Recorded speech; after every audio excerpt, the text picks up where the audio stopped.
যুদ্ধ অপরাধীদের বিচারের রায় ঘোষণার পর থেকেই একের পর এক হরতাল দিচ্ছে জামায়াতে ইসলামী। গাড়ি ভাঙচুর, প্রতিষ্ঠানে আগুন এবং রাস্তায় বোমা বিস্ফোরণ ঘটিয়ে আতঙ্ক সৃষ্টির অভিযোগ আছে দলটির নেতাকর্মীদের বিরুদ্ধে। অথচ হরতালের কোনো ছাপ নেই জামায়াতের পৃষ্ঠপোষকতা পাওয়া ইসলামী ব্যাংকে।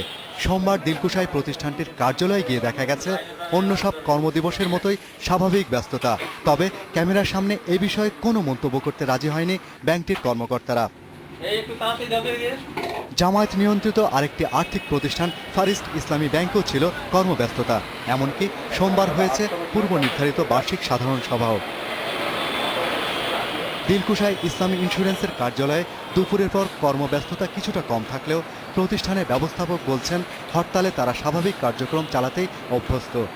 হরতালের সময় কি আপনাদের কোনো কার্যক্রম বন্ধ থাকে? না, হরতাল পুরো চলে, কাজ চলে, অফিসে কাজ চলে, কিন্তু অফিস টোটালি বন্ধ নাই, ব্যাংক বিমা খোলা, সোজা কথা, এটা স্বীকার করতে হবে।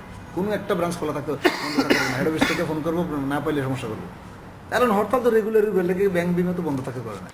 ইসলামী finance and investment limited, Takaful Islami life insurance সহ অন্যান্য সব আর্থিক প্রতিষ্ঠানেও পড়েনি জামাতের ডাকা হরতালের প্রভাব।